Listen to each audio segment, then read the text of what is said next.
Well, thank you all so much. And I have not one hard act, not two hard acts, but three hard acts to follow. So thank you, my wonderful colleagues here. And I really am grateful to you for having me here. I'm just, this is delightful to me to be with new friends and also my old friends.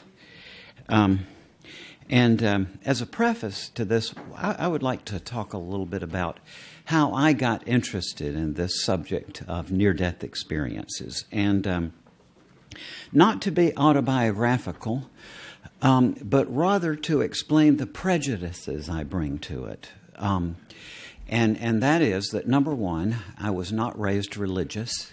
My dad, too, was a Pacific combat surgeon in World War II and a very tough character. And so I just was not raised religious. And as a matter of fact, my grandmother was kind of humorous about religion, so I grew up with a sort of humorous attitude toward religious people. And very early in my life, when I was 7 and an amateur astronomer, I just sort of made up my mind that death is the obliteration of the body, and the consciousness, I assumed, went to zero. That was what I always thought. And so at the age of 18, I went to the University of Virginia, intending to be an astronomy, to get my Ph.D. in astronomy. But I'd also been interested in philosophy in high school, so took a philosophy course in my first year at University of Virginia, and I was hooked. And to this day, my strongest intellectual passion has been ancient Greek philosophy.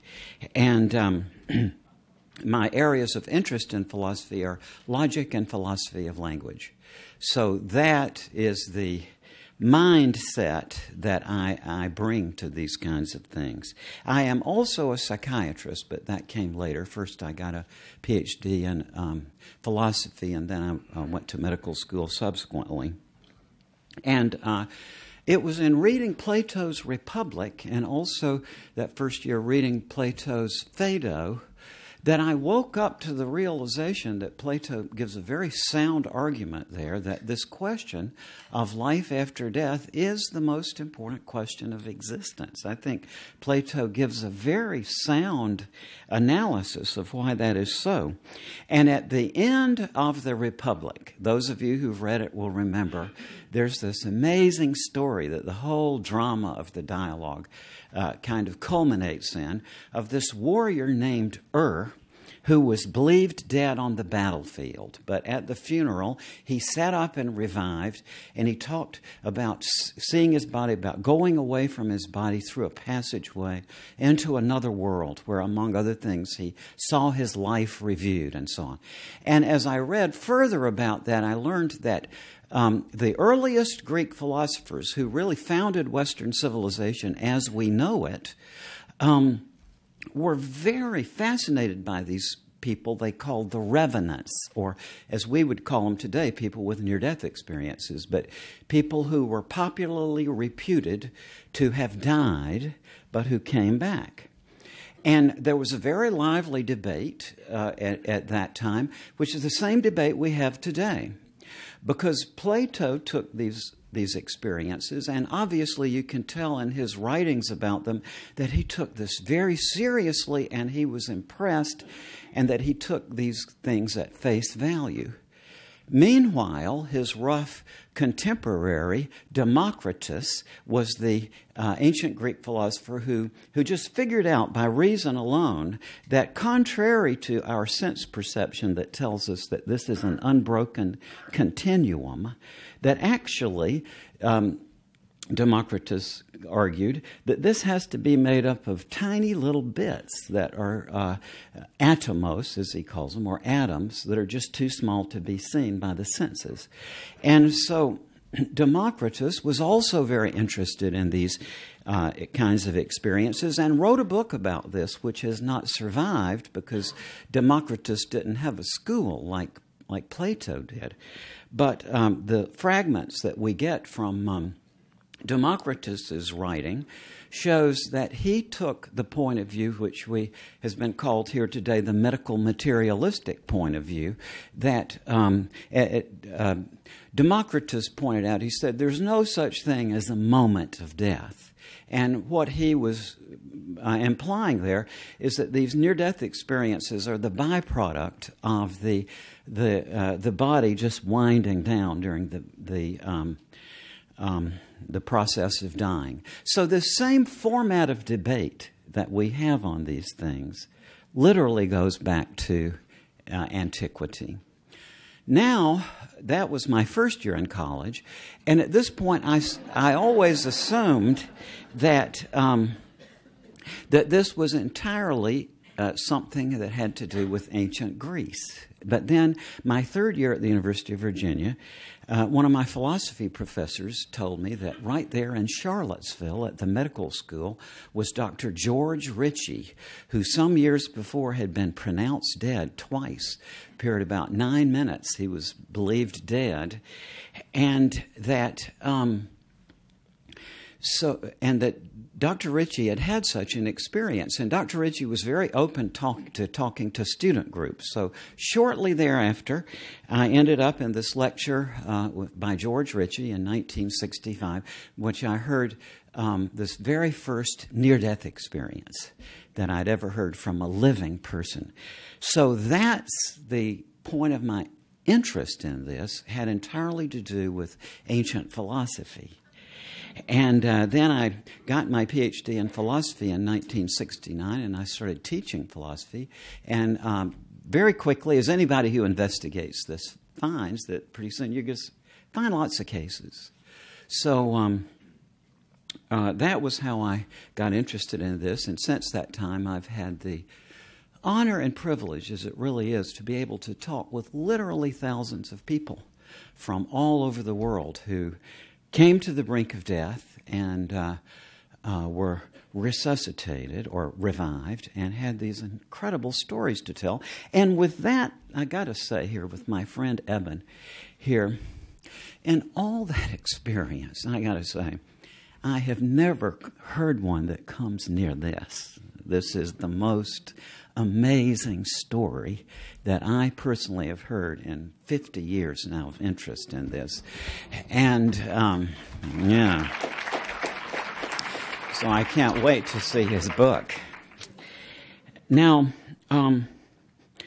so just to give a brief review, we all know the story, that there are these common elements that crop up in these stories, and that people may tell us, for example, that at this point where their heart stops beating, they tell us that they change perspective very dramatically, and they look down, they can see their own body down below being resuscitated. They may tell us of going through a passageway into another world, into this preternaturally beautiful light, in which they say that they feel swamped almost with feelings of comfort, joy, love, peace. They tell us that relatives or friends of theirs who've already died seem to be there almost in the role of a greeting committee to help them through this transition. And they talk about panoramic memory, in which all of the events of their lives are displayed around them instantly. I was thinking as Eben was talking about how the sequencing, he said, of things is different in this alternate state. And that's what people tell me. They say that when you describe this experience, you have to relate it as though it were a sequence, because language is sequential. But in the experiencing of it, it's not sequential. Everything is there at once.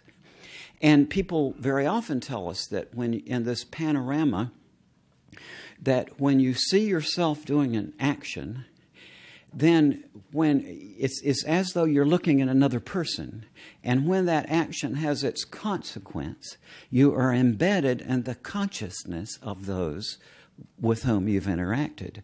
So if you see yourself doing a mean-spirited action to one of your fellow human beings, in this panorama, you immediately receive the hurt and pain that you brought about in this person's life. Or conversely, if you see yourself doing a loving or kind-hearted action, then you feel the good feelings.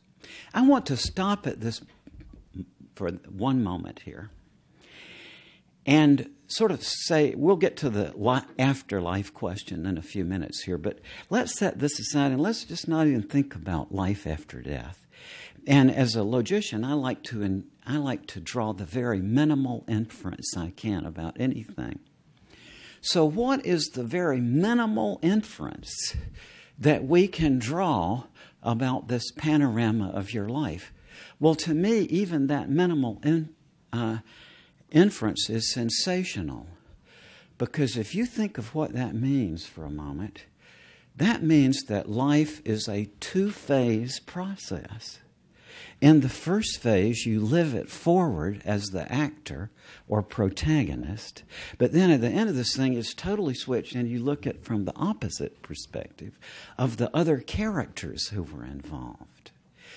And to me, that's amazing that we can say with certainty, I think now, that life is a two-phase process. Well, obviously, all these people that I've talked with anyway had to make a return trip. And some say that they have no idea how they got back. At one moment, they were in this light. The next moment, they were back in their body, and they had no sense of transition from one to another. Others are told, as we've heard several times here today, it's not your time. You've got to go back. You've got things left to do.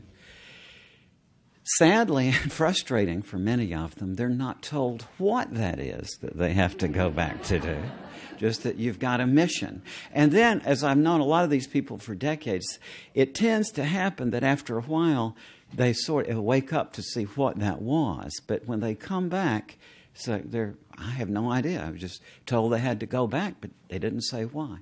Then the third group are those who are given a choice. And they're told, well, you can either stay in this experience you're having here, or you can go back to the life you've been leading.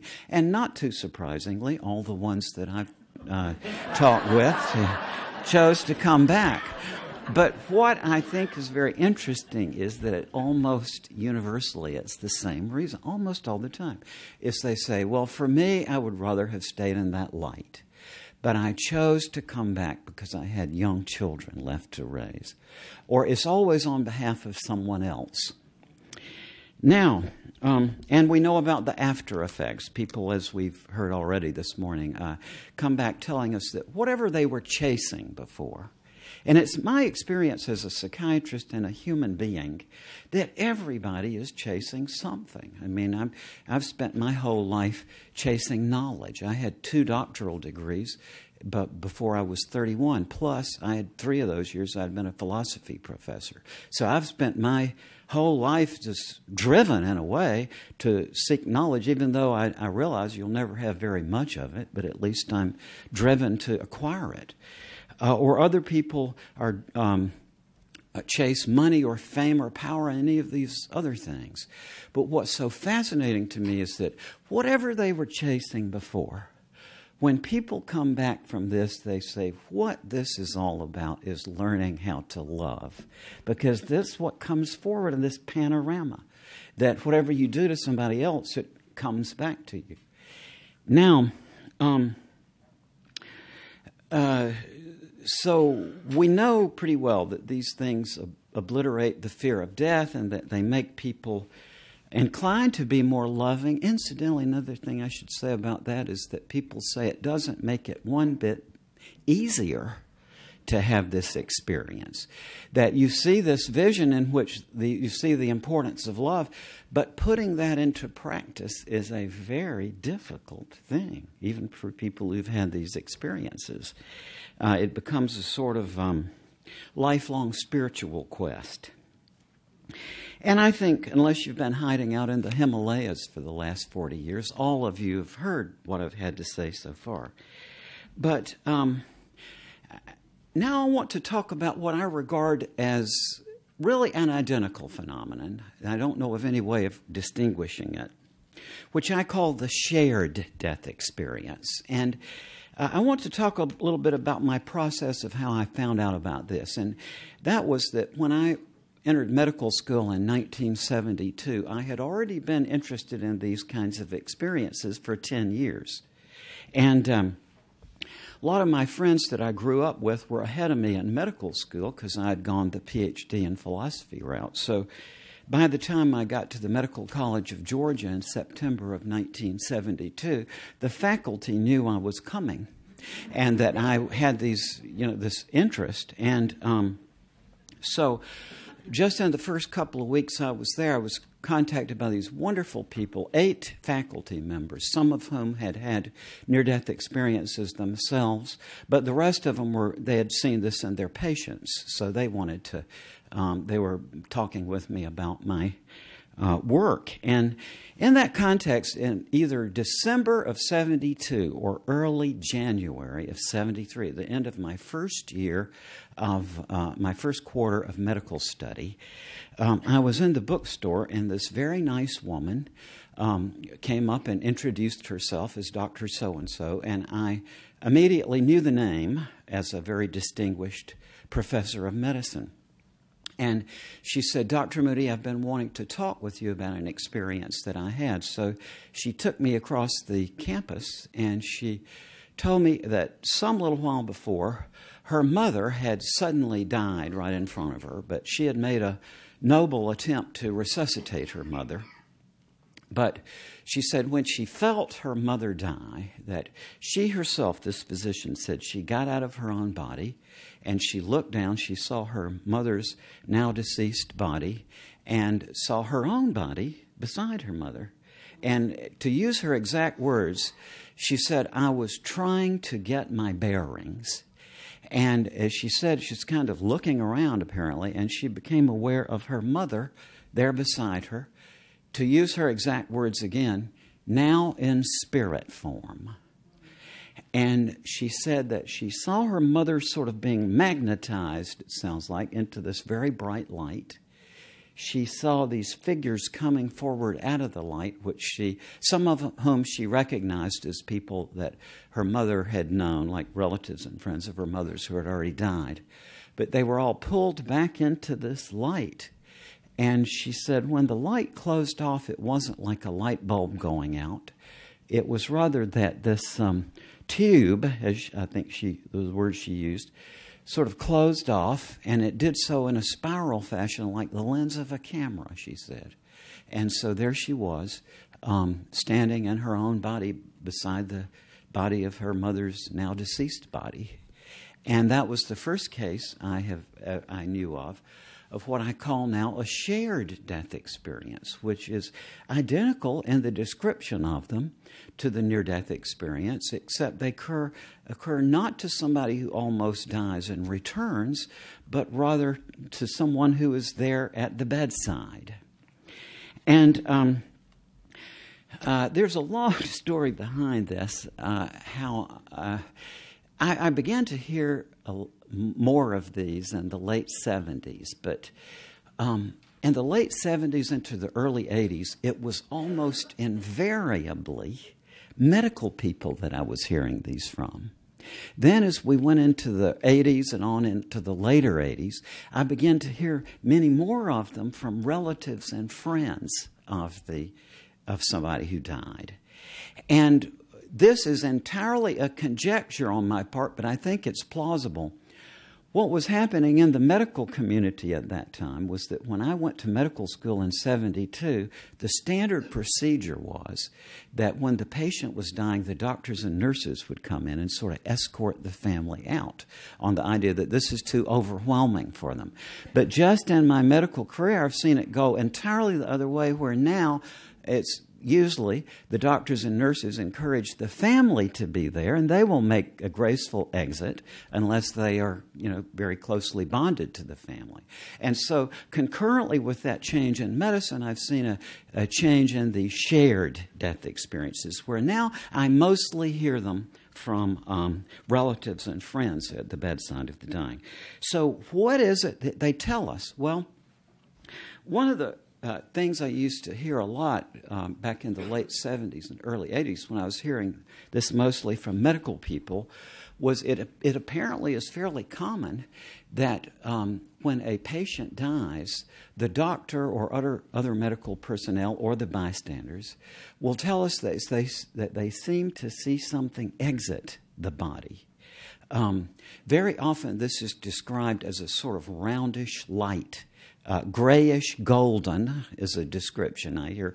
And yet people will say that this is not just a blank light, that it seems to have some sort of structure that they find very difficult to describe.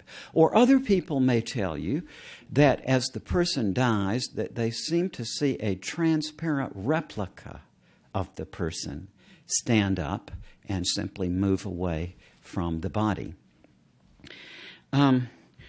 Another thing that I hear quite often is that people at the bedside, as a loved one dies, they say that they themselves feel that they leave their physical bodies and they accompany their dying loved one partway into the light.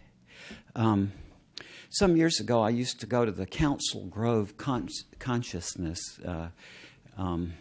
meeting in Kansas every year with my friend Milton Friedman, now not the economist, the presidential speechwriter, but Milton used to take me to these things. I haven't been able to get up the courage to go to one since he died because I'm still sort of taking that hard. But some years ago, I was there, and so we met this very wonderful family practice physician from Maine who was telling me one of the most interesting stories like this I've ever heard. He said some little while before he had been treating an elderly woman who had what you call a cor bovinum, like the big round hearts. And so she was elderly, and she was just kind of really wanting to get along with the dying process. But the doctors and nurses were, trying to be heroic. So she said, well, I just don't want you to keep resuscitating me. So, but the doctors and nurses were not comfortable with this, but she had a good friend she had known all her life. And her friend said, well, I'll be with her while she goes. It's all right with me. So the plan was to have this friend sit with her by the bedside and let her go without resuscitation. So this was all in place, and this woman, the friend, was holding her friend and hugging her, and when she felt the heart stop, and so what she did was she jerked, and just involuntarily, and the heart started again. So then they sort of revised their plan. Oh, we're going to try this again. And the next time, the woman was able not to jerk and revive the heart. But this woman, the companion, told this doctor that when her friend died, that she herself got out of her body and was like going up an incline, and she could see this beautiful lighted place with all the relatives and friends of her dying friend there to meet them joyously. So again, that's a typical case, with a little complicated by the details of the unintended resuscitation. And then another thing that you'll hear with people, and incidentally, I made a firm commitment to myself very early in my work that I don't publish anything until I am absolutely sure, based on my experience, that anybody who sincerely investigates is going to get the same result.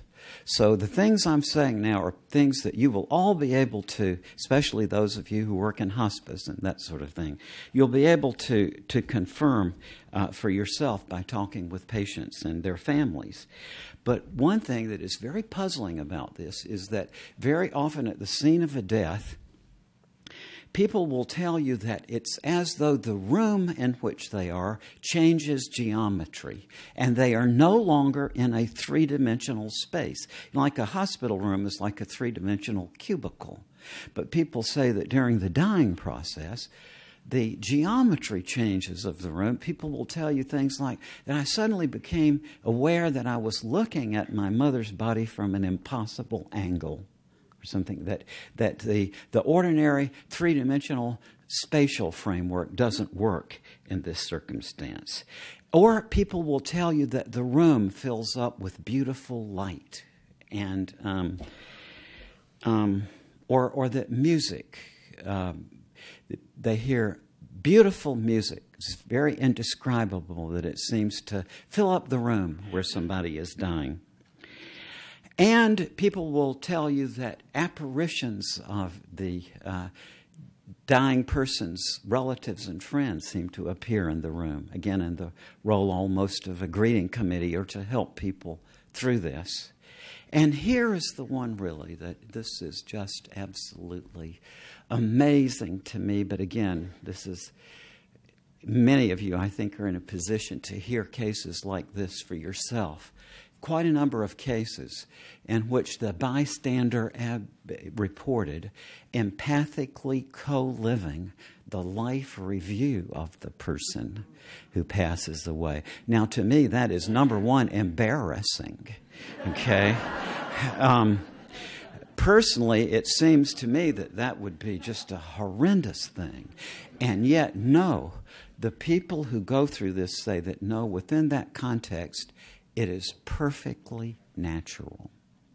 Now, I want to talk at some length about a case because I know quite a number of cases of the bystanders who've empathically co-lived the dying life review, but this is the one that delivers the biggest emotional blow to me.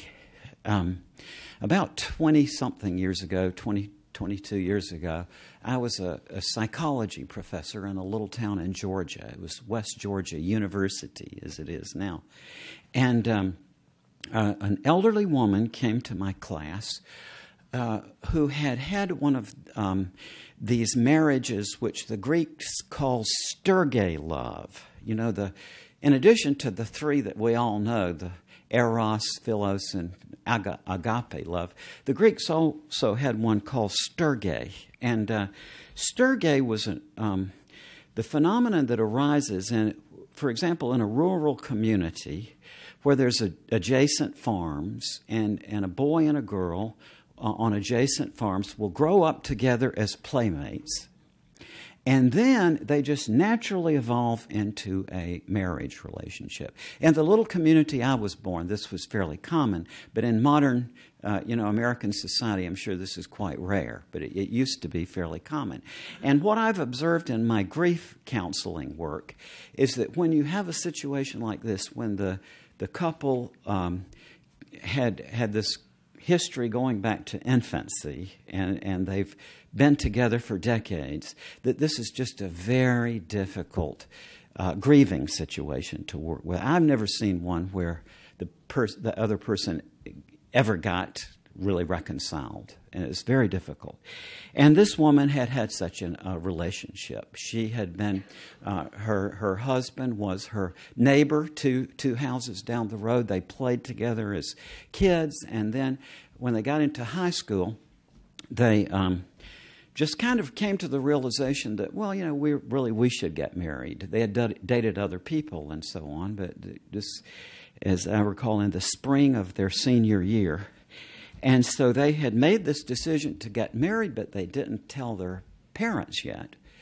And so during that period, she turned out to be pregnant. And believe me, in Georgia of the 1930s, I guess this was, that would have been a major scandal. But nonetheless, they were just sort of getting up their stories and how to break this to their parents and so on. But they were looking forward to the child coming. And so then, before they got married, she had a spontaneous miscarriage and they lost the baby. But then, without telling this detail to their parents, they got married the following summer. And had a very long relationship. I think they were married 30-something years. I forgot the exact number, but very close. And throughout this period, she never got pregnant again. But throughout their marriage, they used to talk about their child they had lost as though the child had been a boy. Okay. Now, her husband was diagnosed with a very rapidly acting lung cancer, and she was in the hospital with him, just complete time he was in the hospital. And she said, as he was in his death throes, literally, she's sitting there beside the bed, she said this panorama of his entire life sprang up around them. And this was one of the cases where they felt, they saw this in the presence of a being of complete love and compassion that she, from her religious tradition, identified as Christ. That was her way of looking at it. And she said, a lot of this she already knew because she had known her husband as long as they had lived, but there were other things naturally about her husband she just didn't know, and she was kind of surprised by. And there was none of it really, awful, but one thing that, and I remember to this day the look of puzzlement she had on her face as she described this to me, but she said that there were certain areas of her husband's life, and I think the word she used was a screen, like a screen had come down in front of them so that she couldn't see. And so this was kind of, unsettling to her. But she said as soon as she had that thought, she said the thought came back from this loving presence. Oh, that's not anything bad. And it's just, and you will see that too eventually, but now is not the time, I guess, was the thought. And quite a lot of interesting details from that. But to get to the point, as her husband was dying, she said it was as though this area of the panorama of his life that had to do with the death of their child suddenly became more visible or something, more conspicuous. And she said out of that came this little spirit, for want of a better term. I don't know what words do you put to this, but like a little being came out and identified herself to them as their daughter. And they'd always thought they had a son. And so this woman's last remembrance of her husband was him vanishing with their daughter into this light. And I guess the point I want to raise here is how in the world do we describe the fact that a bystander can have an empathic review of the life of the person who is dying? That to me, I think, is the most astonishing thing that I know of in connection with this kind of work. Well, one thing I think that is pretty obvious about these shared death experiences is that this brings up a major difficulty with neurophysiological accounts of near-death experiences. Because the only thing we really have here, we got to keep remembering, is all we have really is narratives, right? That's our research material here. All we have are narratives. And if the narratives of people who return from what we call a near-death experience after being revived from a cardiac arrest, if those narratives are indistinguishable from the narratives of people who are there at the bedside of the dying, who are not ill or injured, and yet they tell us the same thing, then doesn't that mean that it's not a very plausible explanation of the near-death experiences to say that it's the chemistry of the brain if the bystanders are having these same experiences? This is something I think is very difficult to put together. Now, I think there's also here, and again, this is my conjecture, but I think that this is something that is inherently more difficult for people to come to terms with than near-death experiences. And my superficial evidence for this is that I've been actively researching this for a long period of time, and over the years, many TV crews, for example, have come to interview me. And just for, 20 years, I guess, I just sort of routinely talk about this aspect of it too, that the bystanders have the same experiences. And guess what? When the TV show appears, that's cut out. Now, why is this? Is what that really captured my curiosity, and I got to thinking about it, and I think it's probably this. Freud said very beautifully, he said, we really can't conceptualize our own death. That's a very difficult thing for the mind to put together. So what I suspect is that when somebody hears a story of something that happened to somebody else, and they had a heart attack and their cardiac arrest and so on, and they had this experience of leaving their bodies and going into another world, well, you can distance yourself from that in a way by saying, well, I'm not likely to almost die, but this other person did. But I think it's a lot easier for people to imagine that they might be there at the bedside of a dying loved one and therefore be vulnerable to have such an experience. So I think that there's a psychological barrier here to this kind of information that doesn't exist with the near-death experience, because people can realize that this is something that they are vulnerable to as well. Now, maybe bearing that out, in 1994, I was getting ready to write all this up. And so I was out in the West with a bunch of other psychiatrists and psychologists, and we were trying to figure out some way systematically to study these experiences. And that happened to be on Mother's Day, 1994. So after our meeting broke up at 1 o'clock, I think it was, I called up my mom to wish her a happy Mother's Day. And I said, how are you doing? And I remember how chipper her voice was, just like really, really upbeat. She said, oh, I'm doing great. And then she said, and then yesterday I developed a rash, and my brothers and sisters had taken her to the doctor to get this checked out. And the doctor examined her, and he really didn't think there was anything to it. He said it's just some sort of idiosyncratic reaction, but nonetheless he gave her an appointment to come back to see another doctor on the following Monday, which would be the day after I talked with her. So when I talked with her on Sunday, everything was fine. When she went to the doctor next day, he said, you have non-Hodgkin's lymphoma and you have 2 weeks to live. So my wife and I were there at my mother's bedside this entire 2 weeks.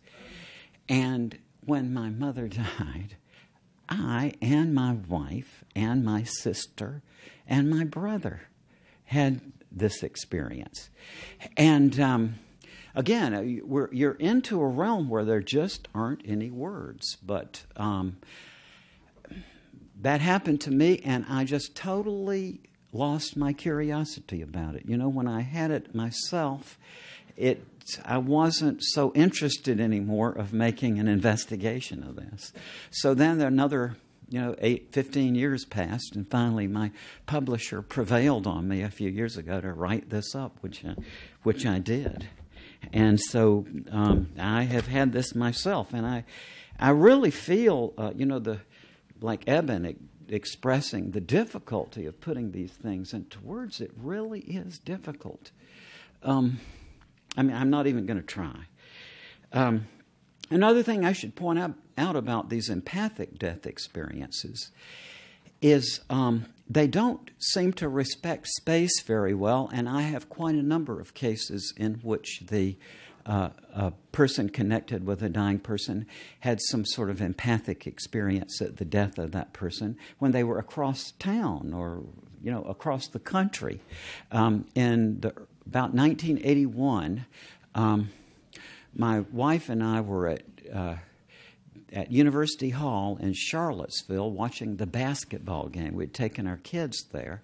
And just by chance, the woman who sat in the next seat was an acquaintance of ours, and she was bringing along a family friend of theirs who at that time was in his early 20s, a young man. And so in the conversation, this friend of ours mentioned to this young man that I was a person who had studied these near-death experiences, whereupon this young man told me the following story. He had been an identical twin, and several years before, when he was 18, then suddenly, in the middle of the day, with no apparent precipitating event, he started having a near-death experience, like out of the body in this tunnel and this light. And then, as you can imagine, several hours later, he found that at that very time, his brother, his twin brother, had died several states away, and there was no question of an illness. This just came out of the blue. So these things don't really depend on you being there at the bedside, although it does seem to be to enhance the probability quite a bit that you will have something like this happen to you. Now, I've got only a certain amount of time left here, so I want to sort of shift gears. And Penny mentioned, well, why study these things was the question her friends asked. And why do we study these things? But also, how do we study them? I mentioned before, I'm just not interested in parapsychology. And in my opinion, in the year 2012, the question of life after death is not yet a scientific question. And what I mean by that is that a scientific question, by definition, has to be intelligible, right? That is, you have to give some sort of description of what sort of observation that you could make, that if you could make that observation would count against the claim, right? And then I might ask you here, well, what sort of observation could you make that would count against the possibility of life after death? I mean, I can't think of one. It's not verifiable, and it's also not falsifiable. And this is where my interest begins, because I think, folks, that we are now in a situation where we really will be able to move forward with the genuinely rational investigation of the question of life after death. And seeing Pim here, I want to say, Pim and I have had this conversation. We're on the same wavelength. When I say that you can't that it's not now possible to do a scientific question of or scientific investigation of the afterlife question, I'm not talking about the kind of investigation that Pim did. His investigation was directed to the question, what's the incidence of these near-death experiences? And so that was a legitimate and very strong scientific finding. What I'm talking about is a study that's specifically directed to the question of an afterlife. And that, I think, is a very, very complicated thing, but I do think now that we have means to do it. And so what I want to do to sketch this out is to go back to the person that I think, in the whole history of Western thought, has made the most incisive and accurate and perceptive statements about the difficulties in the rational investigation of life after death, and that is Plato. In the real world, I think that Plato has a firmer grasp of this than anyone. And Plato said that when we talk about this question, and we try to rationally investigate the afterlife question, Plato says there are always four things that come up. And they are, I'll run through them, narration, conceptualization, consolation, and incantation. And what he meant by that is there's always got to be a story, right? Plato said because the notion of an afterlife is so vague, that you've got to have some sort of storyline just to get talk started. And the kinds of storylines are, I almost died. I got out of my body. I went through a tunnel. Or I was there at the bedside of my dying husband, and as he died, I saw that. Those are stories. The trouble is, even if we had 1 billion stories, it wouldn't add up to a proof. What Plato said we need in addition to stories is concepts. We need some set of concepts where we can make the link between the stories or the experiences on the one hand, and on the other hand, the statement, there is life after death.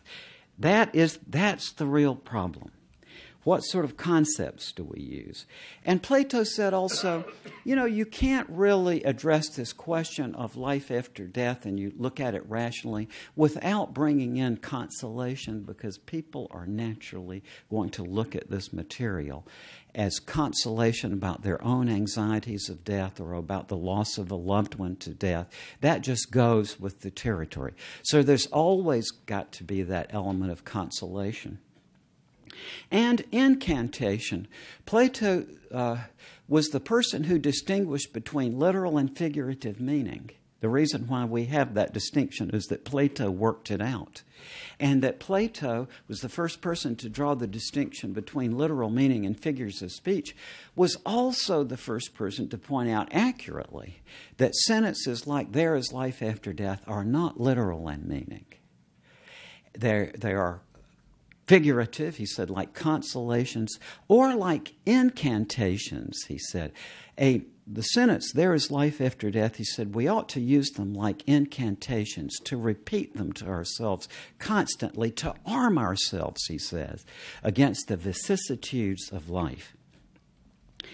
And so,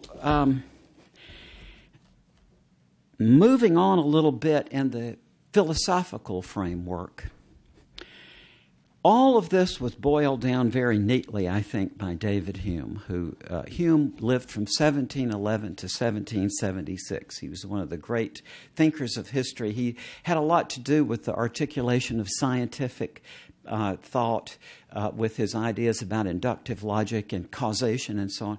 But he also made a very important statement about the notion of an afterlife. And he said, by the mere light of reason, it seems difficult to prove the immortality of the soul.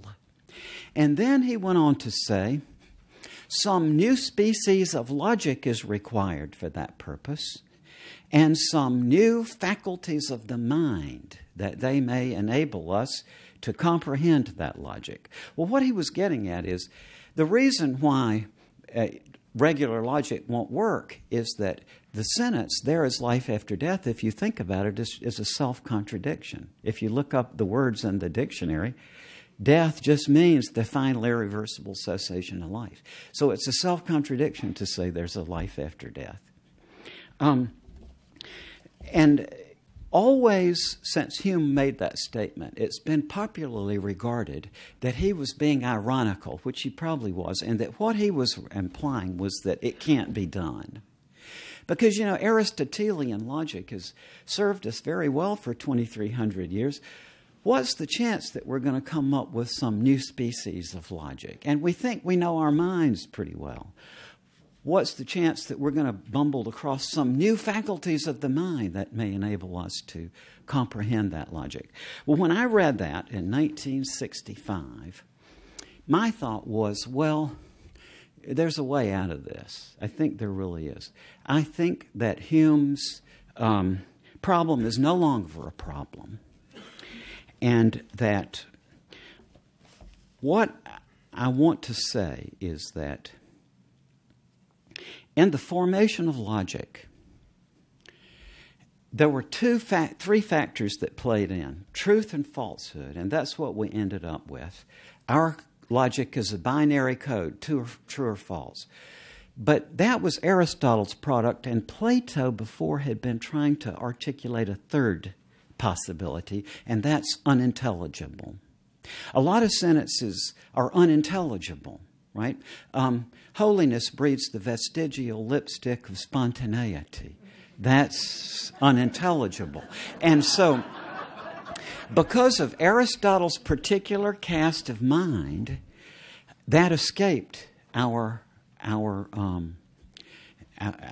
logical knowledge. But it is possible to articulate a notion of unintelligibility. What I have discovered, and this is a forthcoming publication, but I have no time here to even sketch this out, but just to get to the conclusion of it, if you will sort of give me the trust that this is coming. What I have discovered is that it is actually possible to process unintelligible claims, and that we have a separate cognitive system that's already in us for doing that very thing, but that it has been suppressed essentially by Aristotle's casting everything as literal meaning, true or false. And so that's where I think the breakthrough will come, because I do think that we're heading toward a breakthrough here. And what I foresee in terms both of these near-death experiences and also of the shared death experiences is that we have at our option now an entirely new way of investigating this kind of thing that has never been attempted.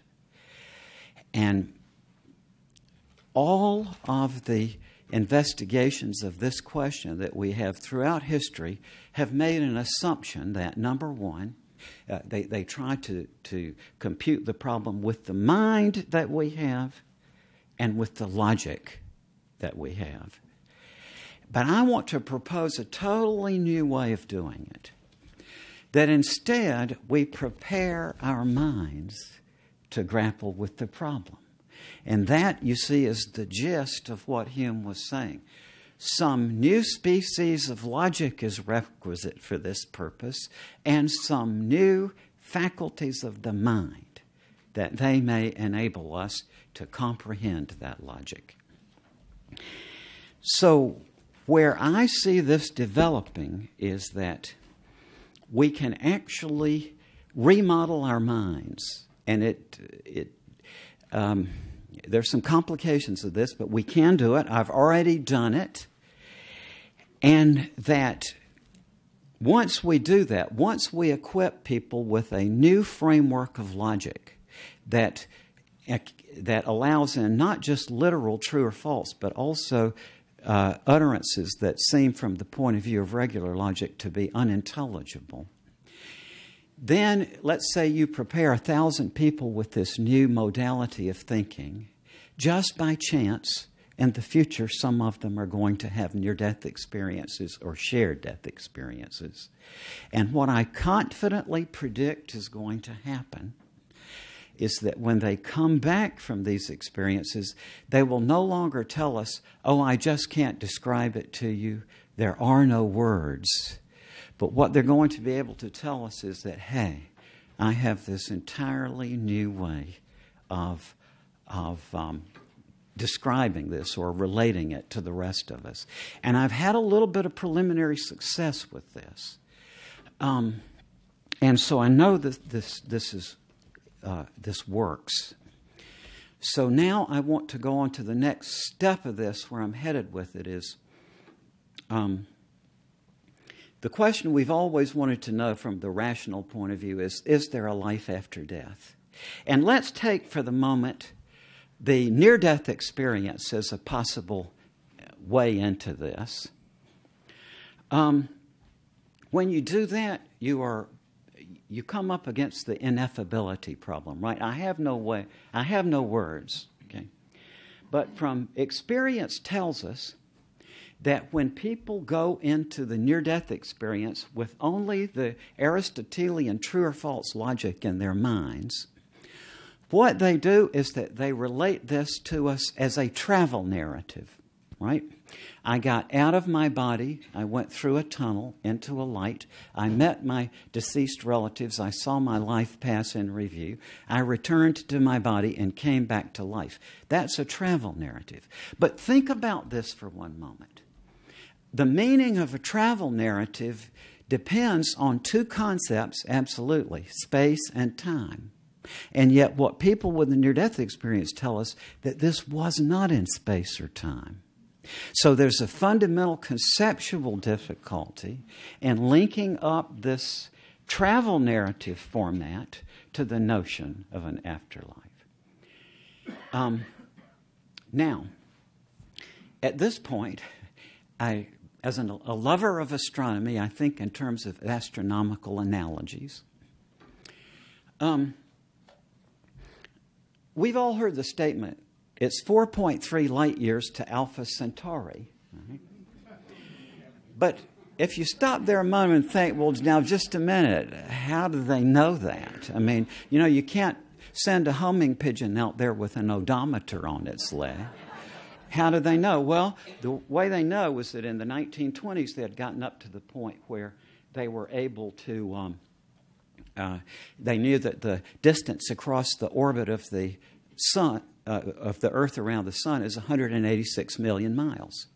So when the Earth was here in its orbit, they measured the angle of certain stars. Then 6 months later, the opposite place, they measured the angle to those stars again, and you could see there would be a little difference. And from the known value of the 186 million miles across the orbit of the Earth, that gives you triangulation, and you could figure it out.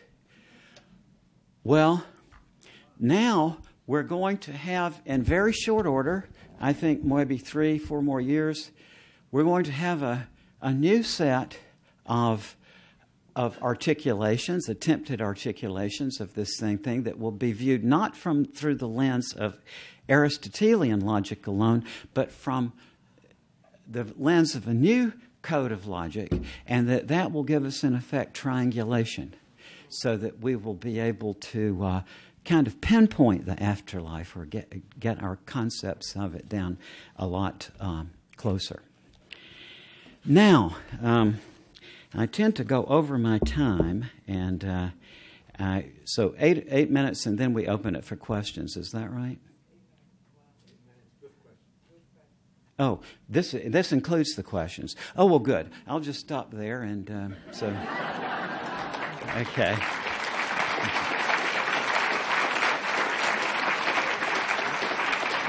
Great. All right. So questions.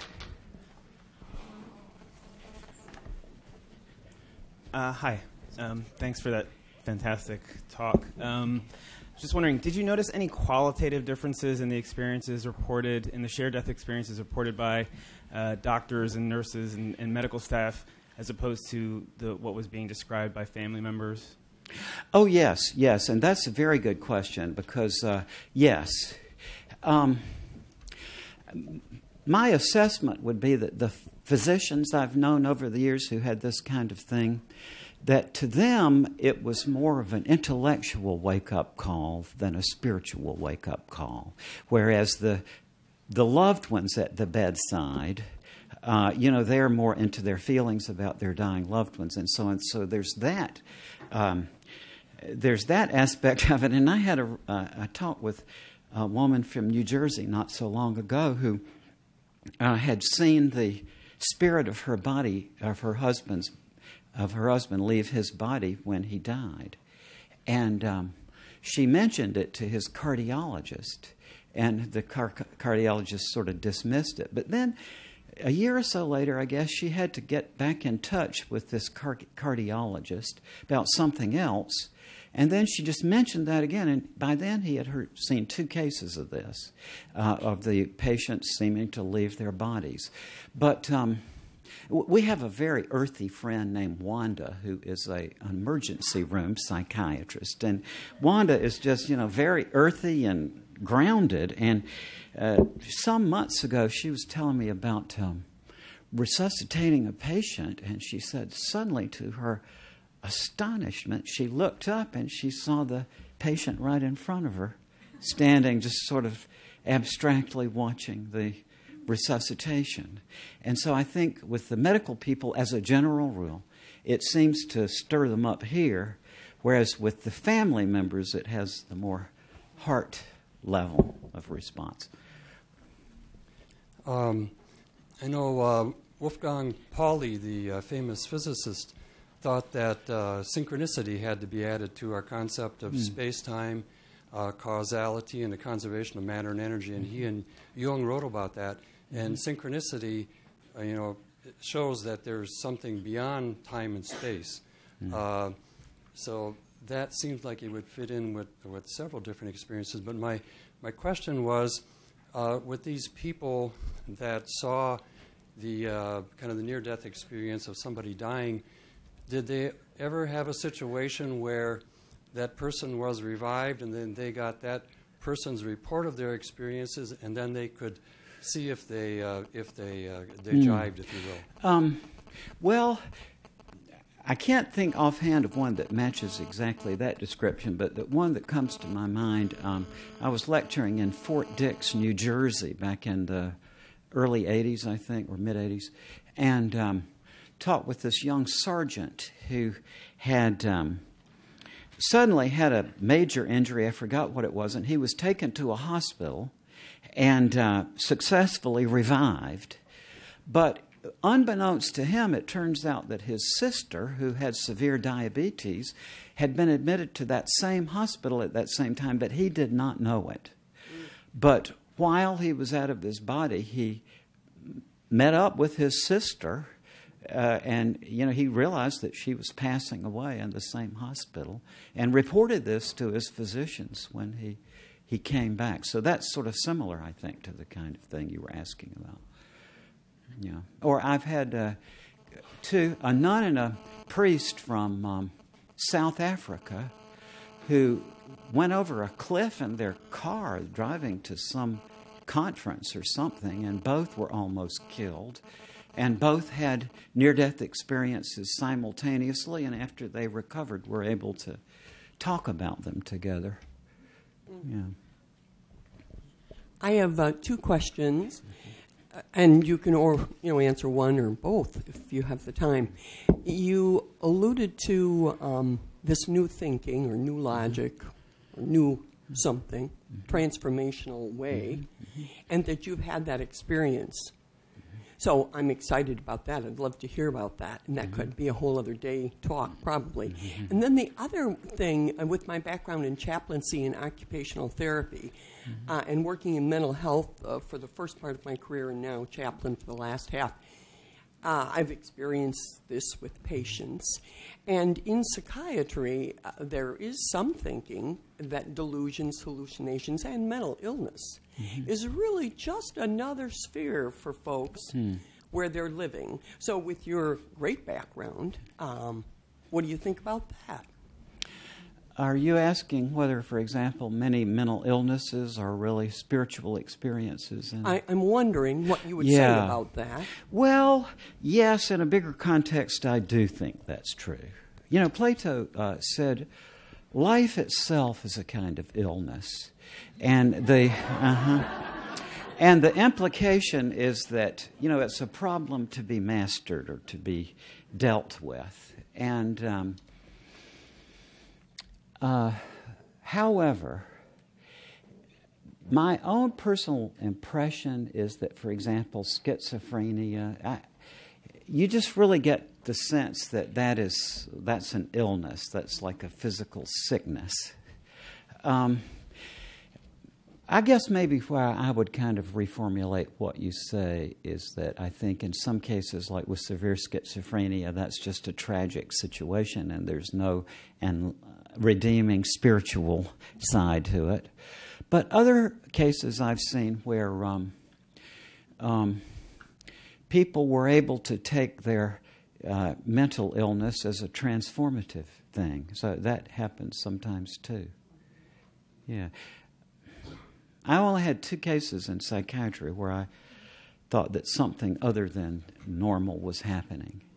And both cases seemed to involve what you would term, I guess for want of a better term, possession. And once was in my residency. And they brought in this kid that you could only describe as demonic. I mean, it was just terrible. And, everybody saw him in the department, but we just had to send back to the home that sent him that we couldn't help this. We just didn't know what this was. But his voice would deepen and, oh gosh, terrible. And then the other one is a dear friend of mine who was a major scientist in the United States, who came to me actually and a friend of mine because he was possessed, for want of a better term. And I just saw things there. I don't have any background to understand what I saw, but I saw it. And then he gave us credit for saving his life. But that's a lot. I've seen a lot of patients, but only two that I think there were supernatural things seem to be going on.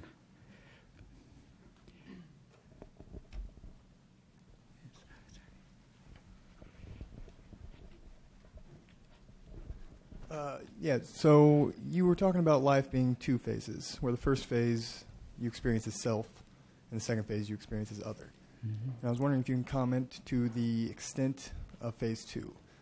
As in, are you experiencing others as just others that you met and that you affected, or is it friends of friends of friends to others that have been affected by your actions on the other side of the world? Absolutely. This gets very complicated. I have a friend named Göran Grip, who some of you may know, who's an anesthesiology professor in Sweden. And Göran had this experience when he was 11 years old. And he described, for example, again, there are no words, but Göran said that if you try to imagine this panorama of your life as like the flat surface of a table, he said for any point on that tabletop, you have an option just by paying attention to it in the right way of looking at any event in your life from one of two different perspectives. And he said, and to use his hand gestures and so on, he said, if this is the action, he said, you can look at it this way, and you can see trailing off behind it in this direction, all of the circumstances and events in your life that led up to that action. But then, he said, just by an effort of changing your attention, you can pay attention to it this way, and you see streaming off from it in this direction all the consequences that your action had for you and for other people. Now, an engineer in London, 35 years old, told me about his experience like this, and he made a similar analogy. He said that if you imagine this review as the still surface of a pond, and each action of your life is like a pebble that you chunk into that pond, that where the pebble impacts, you can see the ripples coming off. And he said, then as you watch these ripples, and then these ripples impinge on someone else, then you see those secondary ripples coming off from that person as well. And that is scary to me, I must admit, because of the things I've done in my life. But, I know a lot of other people who've had similar things, and they say, yeah, there are tough times in it, but at the same time, the overall impact of it is very positive. So it looks like time. Well, let me explain one thing. I'm a little bit shaken here and off my game because just in the past week, something happened in my research that it's basically these things I was telling about our ability to reformat people's minds to influence the telling later on of their experience. This has sort of come true in a way, and I am still kind of rattled by it. I can tell there's something has happened here that it's going to require me a lot of thought to put in this to make sense of it, and yet... So I feel like as I'm sitting here, I'm having to readjust everything I say based on these new things. So if I look a little bit nervous, that's the cause. So thank you all very much.